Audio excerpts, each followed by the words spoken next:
During my senior year of high school, my friend, let's call him Jake, and I experienced a truly frightening incident. Jake's parents were out of town, and since he had a fairly spacious house, we decided to host a party that weekend. It wasn't a wild event, just about 30 or 40 classmates from our grade. Jake was not only my best friend, but also my neighbor, living just a couple of houses away from me. I helped him prepare, ensuring anything fragile or valuable was safely put away. We also blocked off the stairs leading to the upper floors to keep the party limited to the main level and basement. Guests arrived around the same time, and the party was soon in full swing. It turned out to be a great time. There was music and dancing downstairs while games like Mario Kart were being played on the main floor. As the evening progressed, I realized I really needed to use the restroom. Both the main floor and basement bathrooms were occupied, so despite the freezing weather, I went outside to relieve myself in the backyard. While by a tree, I glanced up at Jake's large house and caught a flicker of light from a third-floor window. After finishing, I noticed no more light but could make out someone moving around upstairs. Back inside, I quickly found Jake and told him someone was upstairs. Since his parents were away and he didn't have siblings, this was concerning. Jake guessed that a partygoer had ignored the blocked-off stairs and ventured up, perhaps searching for another bathroom or privacy. We decided to check it out together. We climbed the stairs, expecting to find a classmate wandering around. Room by room, we searched both the second and third floors. Eventually, we reached his parents' bedroom. Upon opening the door, we saw a man rifling through the closet drawers. His face was covered, making him unrecognizable. The carpeted floor had masked our approach, so he spun around in shock when he noticed us and immediately pointed a gun in our direction. Stunned, we raised our hands and pleaded, "Don't shoot," without moving. The intruder didn't speak but gestured for us to clear the doorway. As we complied, he brushed past, hitting Jake in the face with the gun before running down the hall, descending the stairs, and bolting out the front door. Partygoers in the living room witnessed him dart out and disappear into the street, vanishing into the night. Looking back, we realized we should have called the police, but at the time, we were just scared kids hosting a party. With underage drinking involved, we feared getting into trouble ourselves. Jake's face eventually healed, but the emotional scars from staring down the barrel of a gun stayed with us for a long time. Whether that man was a thief or something more sinister, we'll never know. Story 2. This incident took place many years ago during my high school days. I attended an all-boys boarding school, mainly because my older brothers had also gone there. The school was situated in a small town with only one traffic light and sat atop a hill. The building itself was massive, previously serving as a monastery, and had 4 floors, including a basement with a boiler room and long, winding corridors. Every student was assigned a job to help maintain the school, with responsibilities rotating periodically. At the time of this story, my job was to clean the gymnasium at night.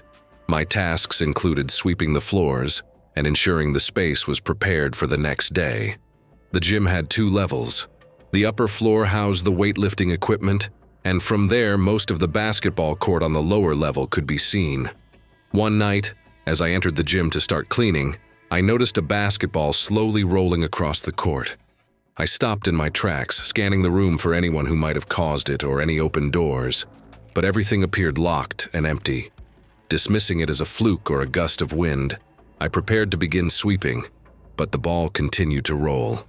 Confused, I stood still and watched as the basketball completed an entire circle around the gym before coming to a halt directly at my feet. This was far from normal, and I began looking around more intently for anyone who might be pulling a prank or for some reasonable explanation. Suddenly, I heard a creak from above and looked toward the dimly lit weight room on the upper level. To my surprise, a girl appeared near the railing. She looked to be around my age, maybe slightly younger, and her expression was eerily blank, her eyes wide as she stared at me. The moment our eyes met, she turned and ran down the stairs.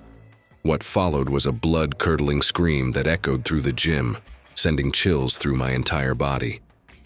Terrified, I pressed my back against the gym wall, frozen.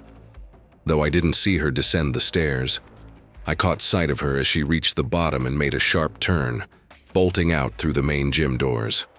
Even though leaving school grounds after curfew was against the rules, my curiosity got the better of me.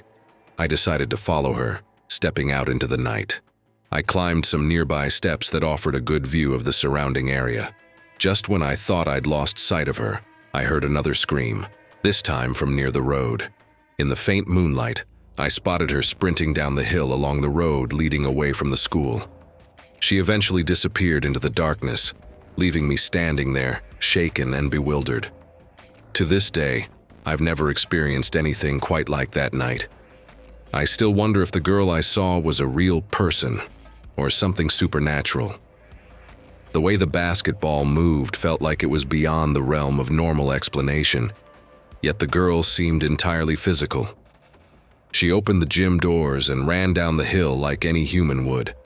Afterward, I asked my classmates, teachers, and even my brothers if they'd ever experienced something similar, but no one had any idea what I was talking about.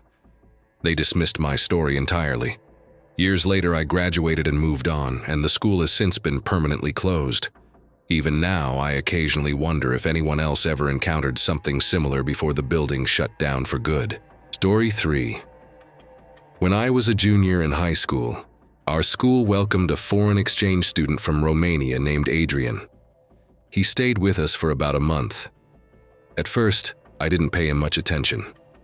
We'd occasionally sit together in the cafeteria, and he'd share stories about his life back in Romania. However, something about him seemed unusual. One of the first things I noticed was that he never talked about his family. Even when others expressed curiosity and asked him about them, he'd quickly change the subject, avoiding the topic entirely. During a school project, Adrian and I were paired together. While working on it over the week, I began noticing his distracted behavior. He often pulled out his phone to type furiously or spoke into it in Romanian, his tone sharp and angry. Concerned, I asked if everything was all right, but he brushed me off, saying he was just catching up with friends. Oddly, he started showing up to school with expensive clothing and items that caught people's attention. For instance, one day he arrived with a high-end motorized scooter. Though Adrian never shared much about his family, many assumed his parents were wealthy and sending him money or gifts to help him adjust to living in a new country. After Adrian had been at our school for about a month, everything took a shocking turn. One day, police officers arrived and pulled him out of class, announcing that he was being arrested for committing credit card fraud. That revelation explained the sudden appearance of his expensive belongings. Everyone watched in disbelief as Adrian tried to flee from the authorities. Later, we learned the full story, which was even more disturbing. Adrian had murdered and stolen the identity of another boy back in Romania, the one who was originally supposed to come to our school as the foreign exchange student. To our horror, we discovered that the person we'd been attending school with and befriending wasn't 17 years old as he claimed, but was actually 25. Adrian had committed several crimes and managed to live among us undetected for a month. After this incident, our school decided to suspend its foreign exchange program indefinitely. The experience left many students shaken. We weren't just heartbroken about the boy who never made it to our school, but also terrified at the thought that we'd spent so much time around someone capable of such terrible acts. In hindsight, I'm relieved that the authorities caught Adrian so quickly, but the entire ordeal was deeply unsettling and left a lasting impression on all of us. Story 4. The summer after I graduated, I took a job as a janitor at my old high school. During the summer months, the school was mostly empty.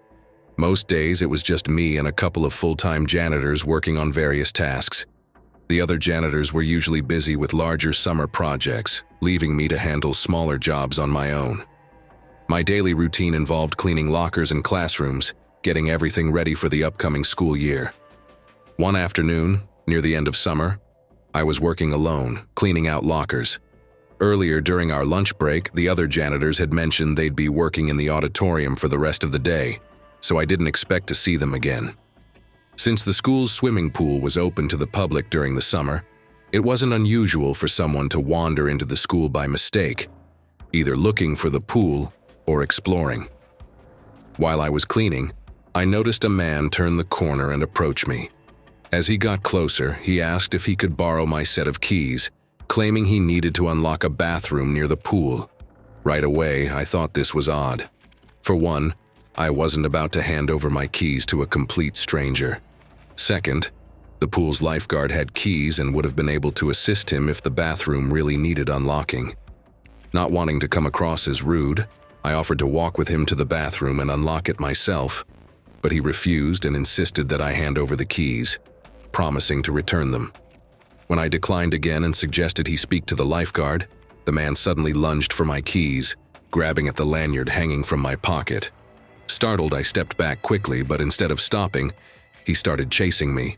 Terrified, I sprinted down the hallway, trying to figure out what to do.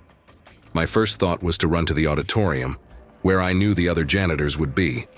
However, the man was gaining on me, and I realized I might not make it that far. Thinking quickly, I turned into the school's office. The office was large and maze-like, with branching hallways and 2 exits. I managed to navigate through it and escape through the second exit into a different hallway, gaining some distance from the man. Even so, the auditorium was on the other side of the school, and I wasn't sure I could outrun him that far. Instead, I decided to hide. Spotting a storage closet nearby, I opened the door, slipped inside, and closed it behind me. Standing in the darkness, I pressed my back against the wall, trying to stay silent and control my breathing. A few seconds later, I heard the office door open, followed by the sound of footsteps. He was searching for me. His footsteps echoed through the empty hallway as he paced back and forth near the closet.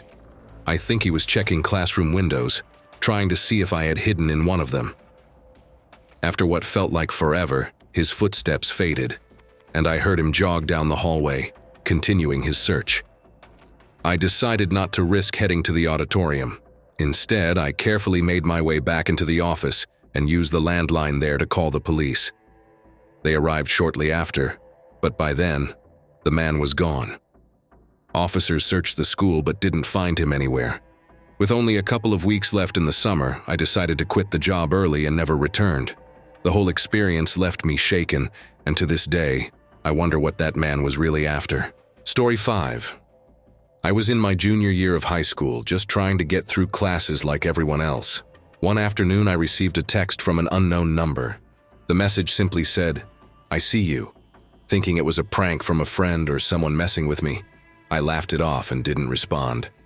However, the following day, another message came through, this time saying, "You're not safe." I didn't recognize the number, and it didn't seem like it was anyone I knew from school. Over the next few days, the messages kept coming, each one more unsettling than the last. They included phrases like, "I know where you go to school," and "You can't hide from me." I wanted to tell someone, but I had no idea who was behind them, or if anything could even be done. One day, while sitting in class, I noticed my history teacher, Mr. Thompson, watching me more closely than usual.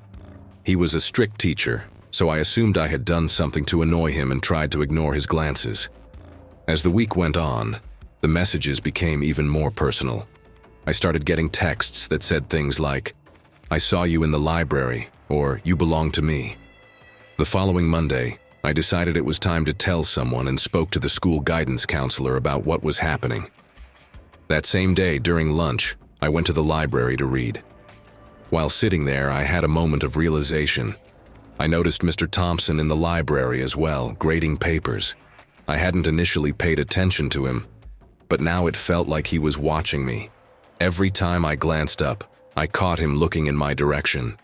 The idea that a teacher could be behind the text never crossed my mind before, but now I was starting to suspect him. The next day, I decided to confront him directly. After class, I asked Mr. Thompson if he was the one sending me the creepy texts and mentioned how I had seen him watching me in the library. His demeanor changed immediately. He became defensive, denying everything, and demanded I leave his classroom at once. After that encounter, I went to the principal's office and reported my suspicions about Mr. Thompson. The following day, when I arrived at school, he was gone. The school made an announcement that Mr. Thompson had taken a leave of absence for personal reasons, but they didn't provide any further details. He never returned to the school during the rest of my time there, and the messages stopped the same day he disappeared. To this day, I still don't know what happened to him or whether he was actually behind the texts, but I've never forgotten how unsettling that experience was.